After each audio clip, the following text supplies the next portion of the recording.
welcome to Two Goths in a Coffin. I'm Amari, and this is...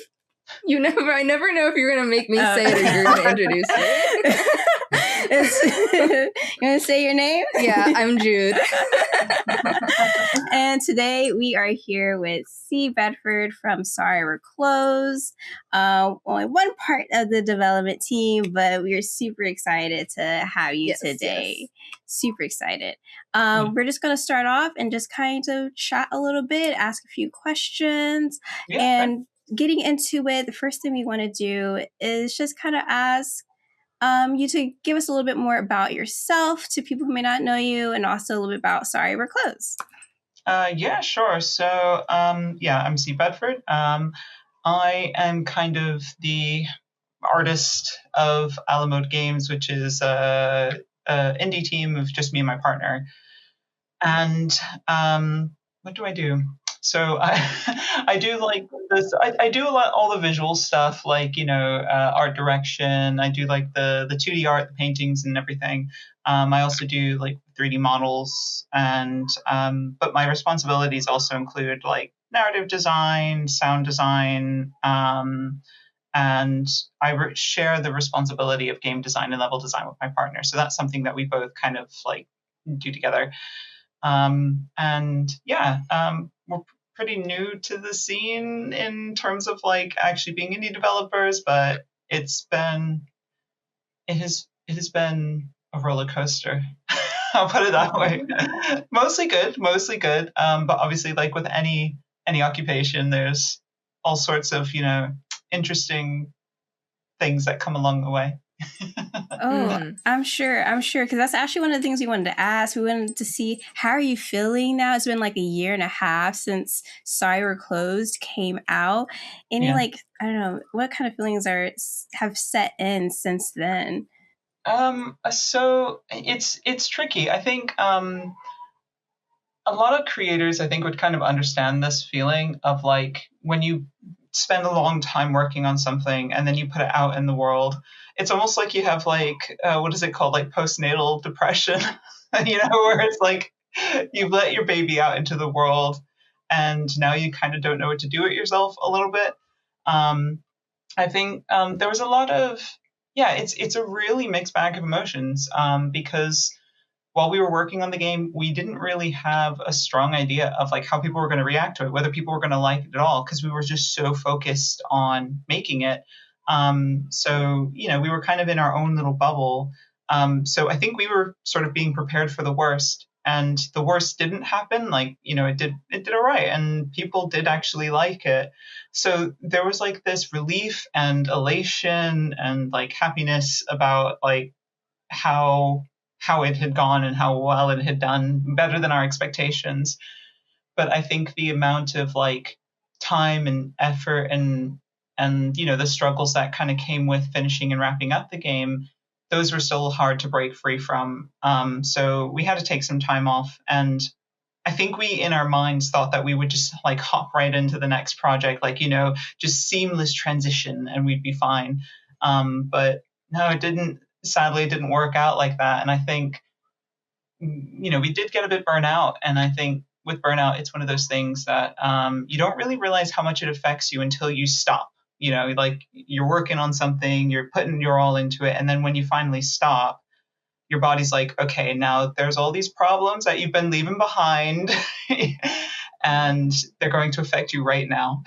So mixed bag. But as time had passed and, as we were kind of recovering from like the burnout that we had during the production, we started being able to, I think, celebrate a bit more what we had actually created. We were kind of free from all the baggage. We weren't worrying about reviews and stuff anymore. Like we're all beyond that now. So I think we were actually able to sort of sit back and be like, oh, we made this. This is like, we made this, we created this. And so we're in a good state now. And I hope it stays that way. That's so great. What you guys created was really amazing and just so fantastic. We really enjoyed playing it. I'll let you go in and touch in with talking about survival horror games. Oh, yeah. So, you're first game, you decided to make it a survival horror game, and I was kind of wondering, has horror been an influential genre for you, either like personally or in your professional life? Yeah, so I think there was a couple. Okay, so there's a couple of reasons why we went with survival horror as our first game. Part of me had this really strong, like, growing up in the 90s and me being sort of, I think, young child, sort of 8, 9, 10, etc.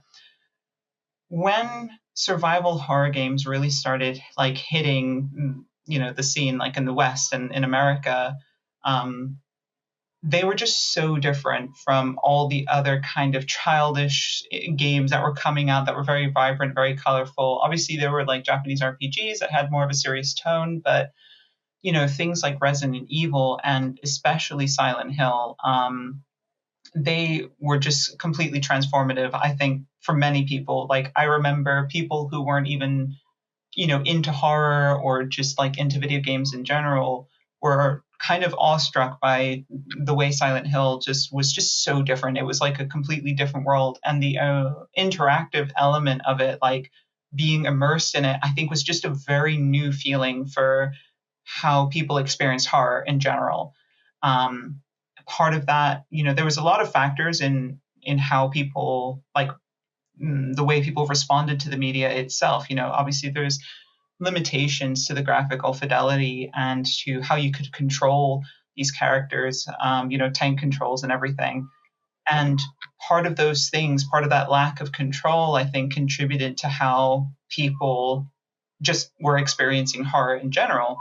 And I think one of the really interesting things too, which I think a lot of like much younger horror, like people who are into survival horror now, who are like, they're growing up and they're starting to play it, the issue of tank controls, they don't realize that was the only option because we didn't have analog sticks. Like that didn't exist on PlayStation 1 yet at that point. So that was the only way they could figure out how to allow players to be able to navigate in a 3D space. But that clunkiness and that difficulty of being able to control the character absolutely painted, I think, the general experience of survival horror. So that sort of experience and that kind of like, being very young and sort of seeing this very strange world and this very unsettling world that you have to, of your own accord, push forward. Like, it's not like a film where the character walks forward for you. You have to decide to keep going. So that was really, really striking. Then there's another part of why we chose it, which, much to my naivety, I had this idea that, doing a survival horror game would be somehow easier than doing a different genre because there's an expectation of clunkiness when a player goes to experience a survival horror game. Yeah, so we thought that, okay, well, maybe with some of the action and the coordination and just general player control, if it was a little bit clunky, it would be okay. Like players would be able to adapt to it and think of it as part of the experience. I mean, that obviously isn't true because as we went to go create the game, there was still many, many things that we had to sort out and fix with how the player experienced the game and not making it clunky because we couldn't do better. It was everything had to be intentional in the end. In part, a big influence from my childhood and how I experienced that horror firsthand. Of it was new then. It was new. Like there wasn't anything else like it before then. So I think that's quite impactful. And then just in part because I was silly thinking it would be easy, but it wasn't. Yeah. And there are like other. We've noticed that there are other like horror elements from other different pieces of media. Like I know you want to talk about Twin Peaks a little bit. Yeah.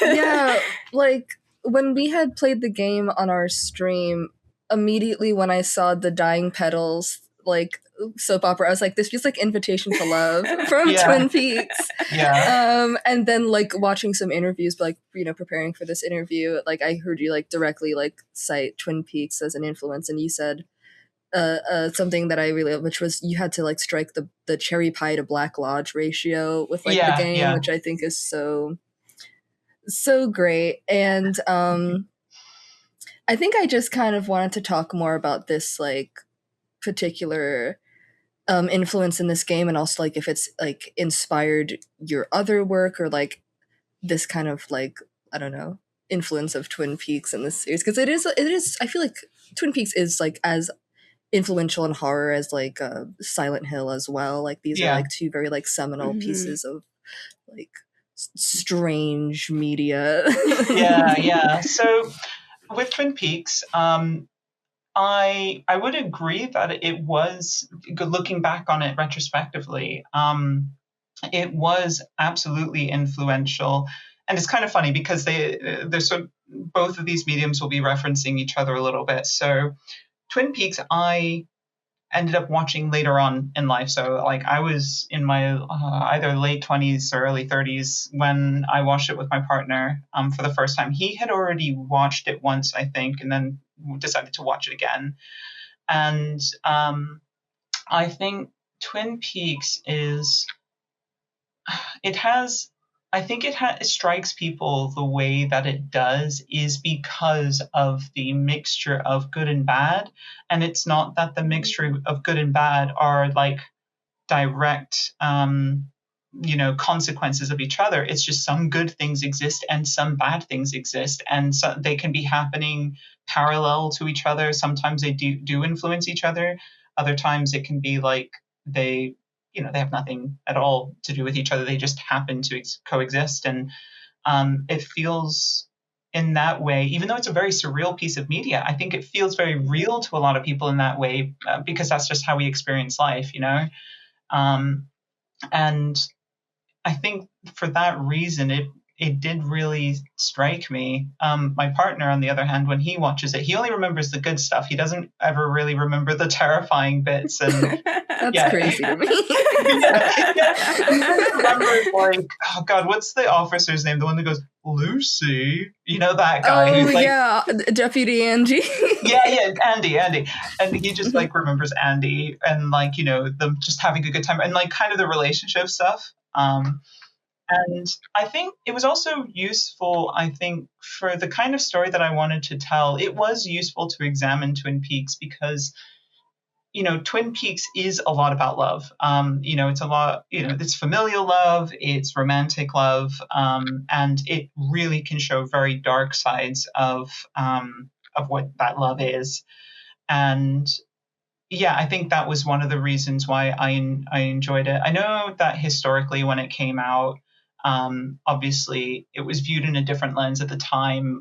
Seeing women in states of distress or in abusive relationships wasn't exactly like, every horror flick had this sort of thing of woman in terror. So I think at the time, a lot of people felt that it was more of the same. But me watching it as an adult and, well after it had come out, I really did feel that a lot of the women characters in that show, they go through a lot, but I think they don't really shy away from like how horrifying it really is. It's not that we necessarily see them physically going through all of the trauma, but we absolutely see how they feel about it. The expression of that fear and everything from them feels very real. So in that way, I found it useful to sort of examine the show from that perspective. And as well as that, I did enjoy the unsettling nature of the Black Lodge. I know that a lot of people feel like it's a really cool aesthetic, but at the same time, for me, I think it really sort of encapsulates like that kind of dreamlike state where you're slightly uncomfortable, but there are familiar things around you, and you're not quite sure what to make of it. So I was kind of hoping to be able to do something a little bit like that. Obviously, I'm not, in the same sort of ozone layer as Lynch or anything like that, but one can try. I think you captured it really, really well. It was such a fun experience. Thank you. It was really great. It really did. Like, there's that uncomfortableness, and then there's also the humor and the color, and like all of it comes together in like this. Right. Yeah. Right. For sure. And then also, I think we kind of wanted to also talk about. You mentioned love, and kind of adjacent to that, you have like eroticism as well. And I think there was another question that you had kind of wanted to talk about in regards to how horror and the erotic often intermingle. If you want to kind of expand on it. Yeah, for sure.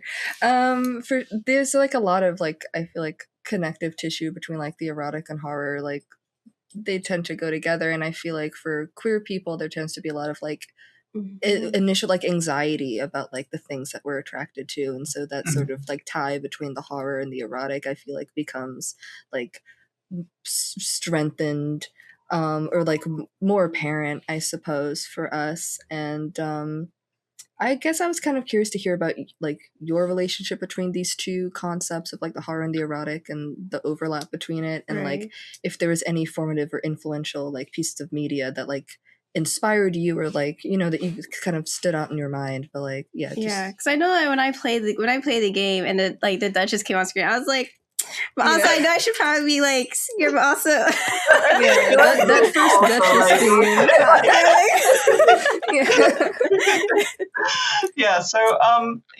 I think it's kind of funny because like growing up, I could see that connection was there, but I could never really quite understand why until I got older and I started sort of doing a lot of self-reflection.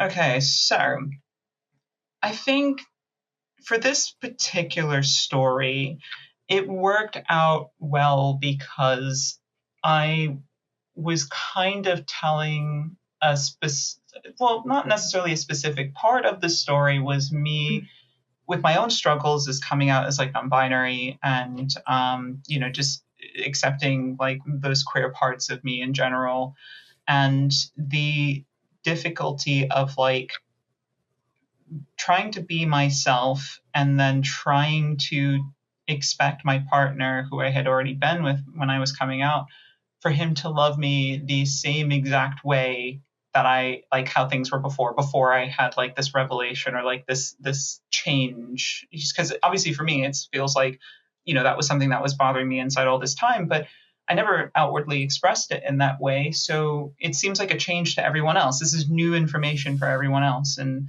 for our relationship specifically, it's like I wanted him to accept that I was different, but I also wanted him to act like nothing was different.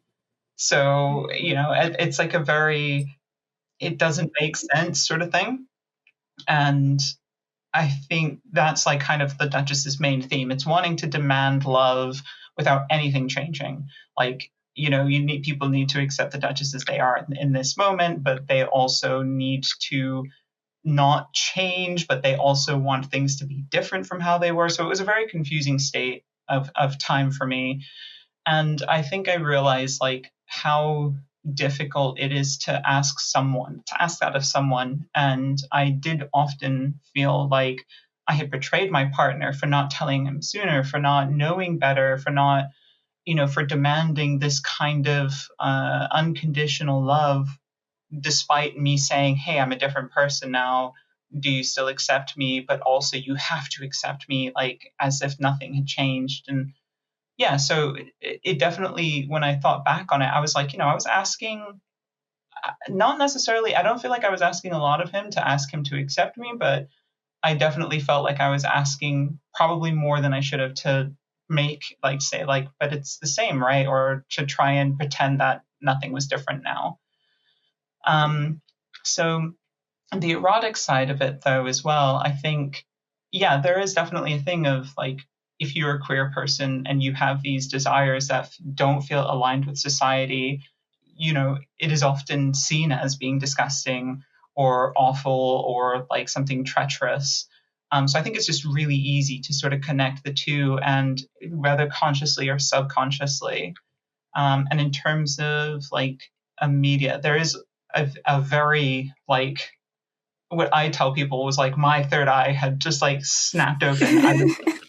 I was watching The Cell. I always forget the director's name, but it's the one with Jennifer Lopez, and I do Yeah, like I think that. I know what you're. I haven't seen it, but I know what you're talking about. I think Yes. it's absolutely worth watching. I think if you enjoyed Sorry We're Close, you'd enjoy the film. I know a lot of people don't necessarily think it's like a super amazing film in terms of like, you know, the story and the narrative direction and stuff like that. But I mean, I, as a 10-year-old or whenever it came out, I was all about it. And the thing too, though, is like I felt like I had to kind of be secretly all about it because, you know, it would be weird if people thought I thought this was cool, sort of thing. Oh no. And there's one particular moment where Jennifer Lopez, she's like discovering all of these women who are victims, and she gets knocked out by this figure that's like extremely masculine. But we are also shown a photo of this figure, which is a woman's portrait. So it's a female bodybuilder, and this female bodybuilder knocks Jennifer Lopez out, and she's like really strong and really striking to look at. And I was like so attracted. I couldn't, and you know, but the thing is like I had that also that confusion as well of like there was a part of me that's like, well, you know, that thing you say as a kid, everybody's a little bit gay, but also, you know, not quite understanding why I felt this attraction or feeling like I needed to find some sort of explanation. But yeah, I think that was probably the first time where I realized I was like, something's going on with me here. And this particular scene, because I like really liked that scene, is followed up by a really cool scene after that too. But you know, that scene in general, I was like, wait, hold on, everybody, be quiet. This is the part. This is the part. Well, now I have to go watch it so I can tune in. And I can be in the know. That honestly, that I really appreciate you sharing all of that, because that it really can be a super like scary experience. Whether you're telling your partner, you're coming out to your family members, it's just it can be. It's I think of I don't know if you got to see I saw the TV Globe, but just like coming out in any way, like it's tough. It can be tough. Yeah. So I really appreciate you sharing that with us. And also like going along with that, because queerness is so embedded into the narrative of the game. But also you have like also queer characters of color, and that's something that we don't often like get to see. Especially ones who are like very dynamic and complex, because like again, I love the Duchess, obviously, but like, you know, they're the antagonists, but also like you kind of understand where they're coming from at the same time. So what does that mean for you, getting to like create these characters and these stories that have these characters of color who are also allowed to be complex as well, when we just don't really get a lot of that? So I think part of the reason I feel like our reactions to the characters like the Duchess and also other characters of color or other queer characters in media in general, it's more like it's like a systematic thing, I feel. And this is like a pet theory in my head. I think it's because like whenever we're watching something or experiencing something, we're often referencing it to life, like our lives and past experiences and other things we've seen and other things we've watched. So I think when people have come across the Duchess, it doesn't really match up with their previous experiences of other characters and colors in video games. And I think with video games especially, it's very self-referential. So for example, I know that Silent Hill is like like an inspiration for the game, and so yada yada. But when people talk about Sorry We're Closed, oftentimes they'll talk about it like it's like this game and this game and this game, rather than just kind of talking about the contents itself. And I believe we do that with like at all parts of the game. So when people are experiencing characters, they're kind of referencing it to other characters they've experienced previously. And I think this is why there's such a struggle to get good representation, because either people who are writing new characters for new games, they're referencing other queer characters who probably aren't written super well, but they're thinking, I got to do it like this because this game did it. Whereas I really tried to avoid doing that. I wasn't trying to write a queer story. I wasn't trying to write necessarily a love story. It's a story about love.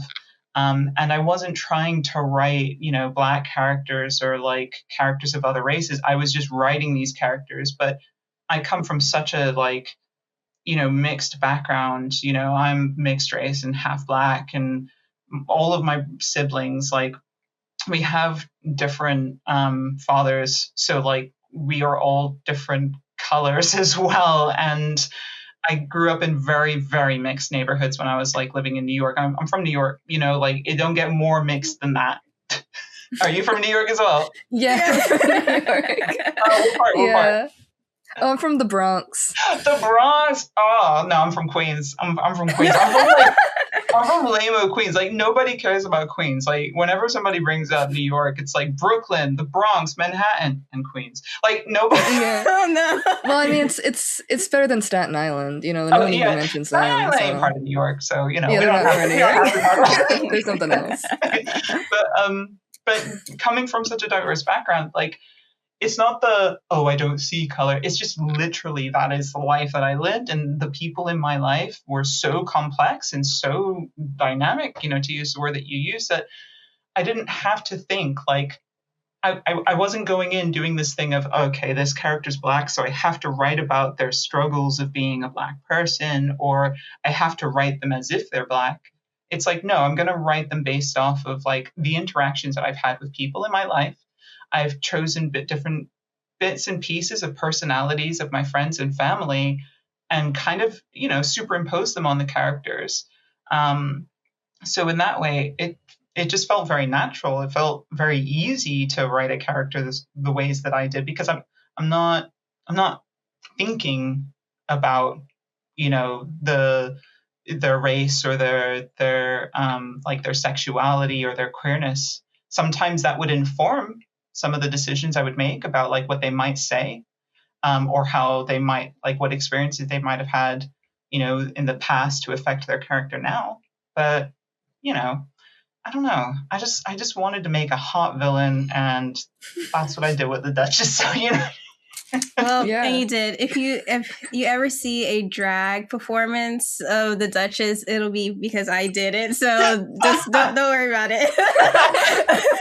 It's on my mind. I mean, if you do, I hope I get to come across it, because that's like the one thing I hope for, because the Duchess is very much like kind of visually inspired by Grace Jones and stuff. So like, obviously, and Grace Jones, even though she's not a drag queen, like, she absolutely has the flair of one. Like, she just has that.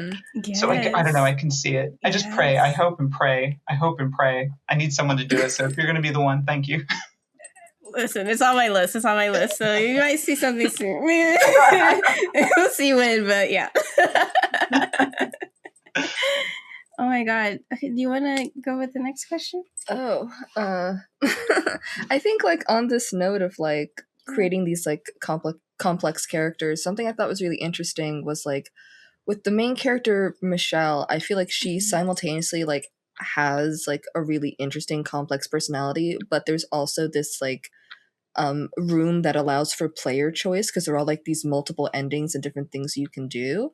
Mm-hmm. So I guess I was kind of wondering about like how you went about creating this like character that is very much her own person, but also the complexity of like leaving room for players to make choices for her that still feel true to her, but also feel like we have agency. Yeah. Okay, so this one's really interesting. I thought about this a lot. Because when I was just starting to do narrative design, I was like just watching a bunch of people's videos and trying to learn about the different approaches people do for video games in general. And usually when it comes to, I would say maybe larger scale productions, they often kind of categorize like two different player characters. So there's an avatar, which is you are the character and you dress them up, and they experience the world exactly to your desire. And then there is a character, which is a preconceived character. They have decisions that they would make. There might be a little bit of leeway for you to say one thing or another, but they are strictly themselves. And I knew I wanted to have quite different personality endings, like endings that would adapt and change Michelle. So I was like, okay, I have to kind of do something in between the two. So I decided to try and start her off as a character where she has this personality at the start of the game. So she comes with her own story. The thing that I tried to add to, or to keep in mind when I was writing this, is that when it comes to any story that we're reading or watching, whatever, film, anything, the reason why we are in the story in that moment is because that's when the exciting thing is happening in their life. That's the turning point, right? So I tried to use that as a means to think of like, okay, this game is taking place during Michelle's turning point in her life. So her life in the past, that is what it is, and quite static. And I deliberately chose that, as part of her like being sort of depressed and she needs to change.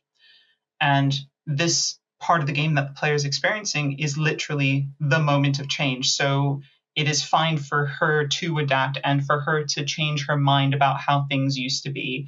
And essentially what I tried to do is when she was starting to make major changes, she would reference, I used to think like this, but now I notice this, or I used to believe that, but now I see such and yada yada.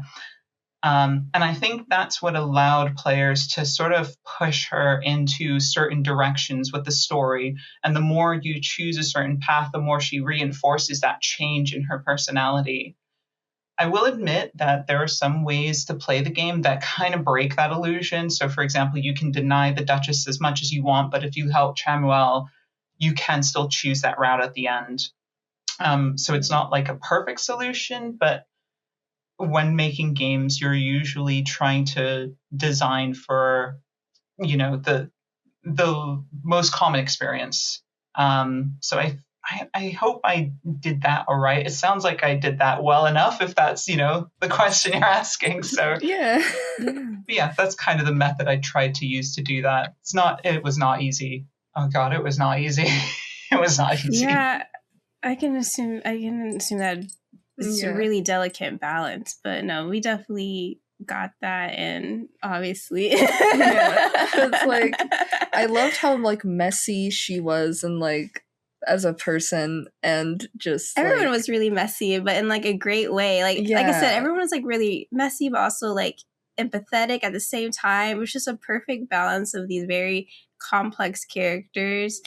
I loved it. I love how they came out. I do remember that did actually help me write like messy characters, especially Daryl.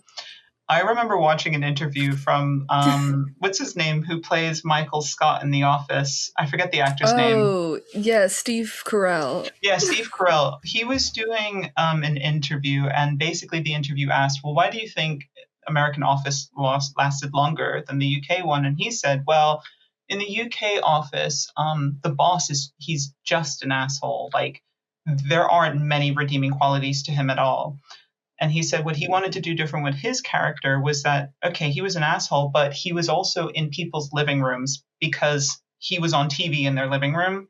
And essentially, he was like, there needs to be some sort of redeeming quality for people to latch onto. Otherwise, they'll be like, why am I watching this guy? Why am I spending time with this guy in my living room on my TV? So I tried to remember parts of that as well. So whenever I was writing Daryl and he was like too much of an ass, I was like, no, we got to dial it back. Put Mimi in this shot. Put Mimi in the shot. Something like that to like make him at least somewhat okay. No, absolutely. Because even with Daryl, I love to bully him, of course. But like I did feel that, like like I cared about Oakley, and so there was parts that made me care about Daryl because I cared about. I know, because choices we made, I think we actually kind of messed up, but. Sometimes you do things and you don't realize what the outcome's gonna be. But, it is what it is. But also going into like, there are specific we kind of like did some research on some of the other like, you know, some of your past art and whatnot, and like there are a lot of motifs and even like OCs that seem to kind of reappear. Yeah. And I guess like what are very specific like motifs and themes and whatnot do you like to like recircle back around to? So I think it's not that there's like necessarily specific themes that I'm conscious of. I think it's more if I'm feeling it at the time, I like to use it. And at the same time, I am definitely one of these people who like to recycle the characters whatever characters I've created previously.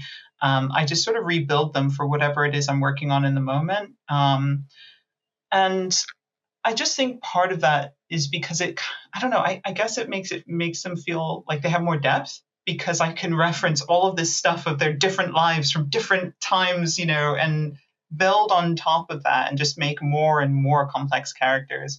And I also have like this sort of feeling and motto of like, if it's good, just use it. Like I definitely grew up like around my young teens where I was like, oh, I'm not good enough to write this story yet, or I'm not good enough to use these characters. I have to wait. That's going to be my magnum opus. But, you know, as I started getting older, I was like, well, shit, that day's never coming. So I better use them now before I like run out of time. So, yeah, so I just started reusing these characters because, you know, they're near and dear to me. And they also like, you know, they kind of represent different struggles or things in life that I've gone through that I don't really want to let go, or they've shaped me. So I keep them around, you know, like baggage, I guess. But yeah, and then there are other characters who are just like more direct, like Benedict and Robin, who are more direct references of my partner and myself, and you know, us over time, and they kind of morph and change over time for whatever purpose I need them for as well. So yeah, so I don't know. There's not a straight answer for that one. I hope that makes some sort of sense at least. No, yeah, of course. I feel like the things that we tend to like, because I tend to notice when like artists like use similar things again and again, and I'm like, I think it's just like a part of like your like interior sort of landscape that you just will like pull from and just kind of like revolve around for a bit. Yeah, we talked about that recently with Guillermo del Toro and some of the things that Guillermo del Toro has a lot of the same, like you can see like that wasn't there and it's here and it's there and it's there. Yeah, but it's just like loves things. He loves a lanky man. Like he loves a tall lanky man. So you know, I mean, yeah, we saw this with Frankenstein as well. I thought, because he doesn't use that actor as much anymore, the one who was in Hellboy and Shape of Water. I was like, well, what's he gonna do now? He just found another tall, lanky man to put. It's like he's like, I gotta find another like 6'5" lanky man. Yeah, another wayfish guy who moves a little bit like this, you know. Slight divert. I had seen a thing with Doug Jones, that actor, recently, that apparently, because like Guillermo del Toro's been trying to make Frankenstein for like decades at this point, that like Doug Jones was going to be Frankenstein. But then as things started like moving through, he was like, I'm too old now, you have to find someone else. Oh, right. I see. Oh, yeah, gosh. Poor Doug Jones. But at the same time, like, I can understand it. He doesn't want to be sitting there with the shackles and shit. He's earned his like rest. He doesn't need to be doing all that. Yeah, he's like, I don't know, 60 or something. At this point. that wouldn't be really great. It wouldn't be a good idea. But poor Doug Jones. But like, you know, he's right. He was right. He was like, I'm too old for this shit. Move on. And I think, you know, I enjoyed the film. At least I enjoyed the film. Anyway, but yeah, no, I think you're right though. Like there's just sometimes your neurons in your brain are just set and you can't change them. You know, they're fossilized in there and you're sort of set in certain ways. And yeah, but I think that kind of contributes to the style and, you know, people are expecting and stuff as well, doesn't it? Right. You had to create that really distinct style that people can recognize you for. Mm-hmm. But yeah, I definitely feel that emerging here. And I also, which brings me to, because we're going to kind of start winding down a little bit, but what's coming up next for you all? What's coming up next? Oh gosh. All right. So I can't say a lot. We have started our next thing. We're kind of like, we're in the early stages, but we have finally got back into doing work and things, because like I said, we had that long break. I can confirm it's not Sorry We're Close to. That's as much as I can say. It's we've got something coming along, and I really wish I could say more, because I'm at this stage where I'm really excited about it. And we're doing a lot of testing with it, and we've had a couple of friends play it, and they're like, "Oh, this is fun. It's definitely a different direction from Sorry We're Closed, but I would say artistically, it's going to have like that same sort of boom and flair and loudness to it, maybe even a little more boombastic in some ways. Yeah, so I really, I wish I could say more, but no worries. Yeah, I get it. We'll just stay tuned. We'll keep an eye out for sure. And then also, what's our next question?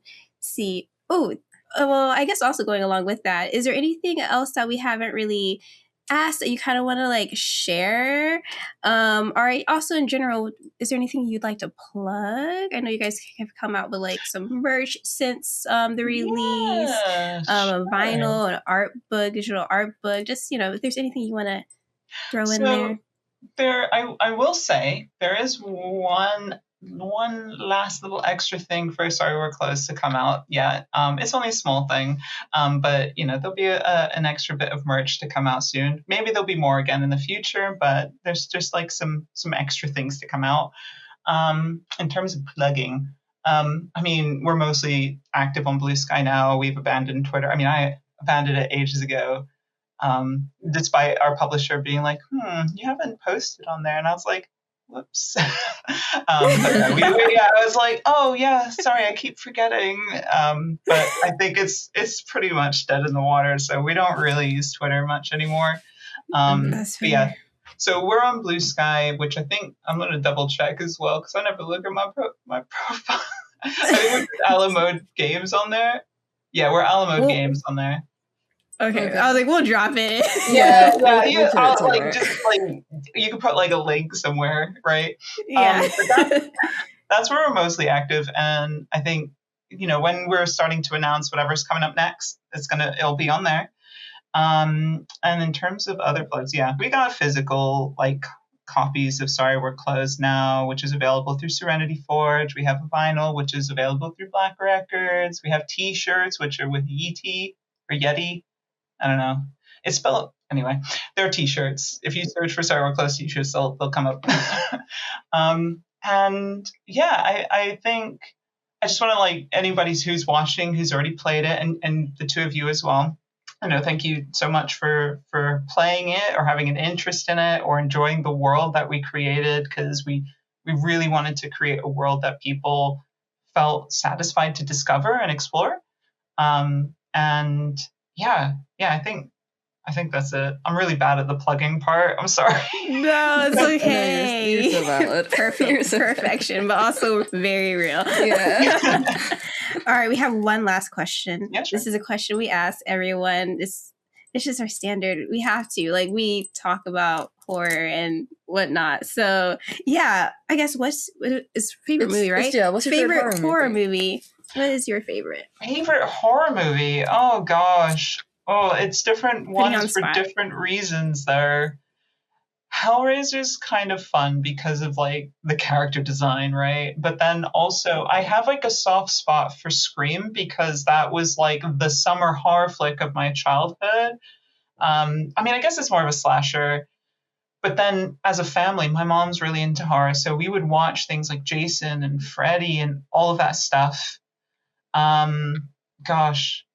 I don't know. There's just too many. Favorite one. I think you're like, what's your favorite right now? Yeah. Favorite right now. What do you think of right this second? Oh, you're like help. still. That doesn't make it any easier, because like I think it's still going to end up being. Because the other thing too is like sometimes it's difficult to sort of categorize, is that actually horror or is it just me? I think Oh, actually, okay. You know which one I am going to answer with, and I can't even remember what it's called now. Jesus Christ. It was a remake of an old film, and everyone's stuck in a house that has a bunch of traps and stuff in it, and there's a guy with a twirly mustache. Ah, what is it called? Oh no, I can't remember what it's called. But I used to watch it over and over and over again because I really, really enjoyed the atmosphere for it. Yeah. One of us will figure it out. I'm You have to edit it in later. Edit it in and be like, yeah, for sure. Yeah. Like it was this. Oh my god, that's so great. That's amazing. I love it. Honestly, we ask everyone this question, but I also know if it was turned on me, I know. I'm like, wait, like, don't I can't do this anymore. okay, if I were to ask you that, what's your favorite horror film right now, both of you? God. Wait. Okay, I think I might. I have the thing. Okay, I can't do a favorite, but I can do like top 3 right now. See, you can't even pick one. You got to pick 3. But go ahead. Oh, dang. Okay. Okay. Wait. You go first.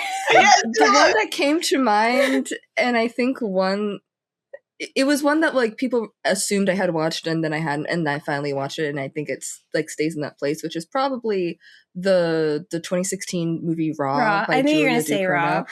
All right. Okay. I haven't seen this. All right.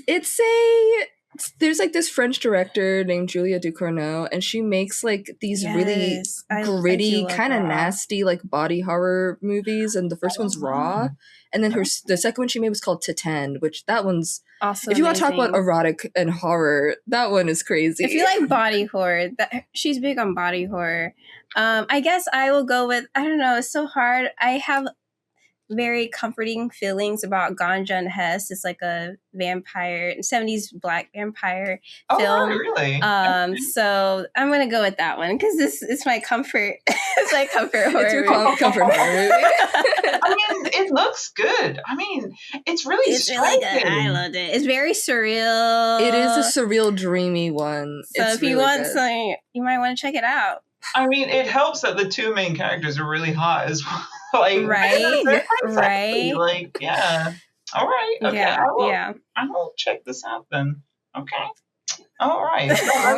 Those are 2 recommendations for me now, which I'm gonna have to watch my own because my partner, he's not actually into horror that much. Like, yeah. No, I haven't. And admittedly, as I get older, I'm starting to find the body horror stuff harder to watch. Like if they do anything with like nails and stuff, like it's so stressful. Yeah. So stressful. What I can plug is a friend though who helped me like as a friend while working through Sorry We're Closed. His name's Talha Kaya, and he's working on a horror game called Abide. Which there's a Kickstarter for it, so you can watch the trailer and stuff on there, and it's like stop motion animation with the characters and stuff.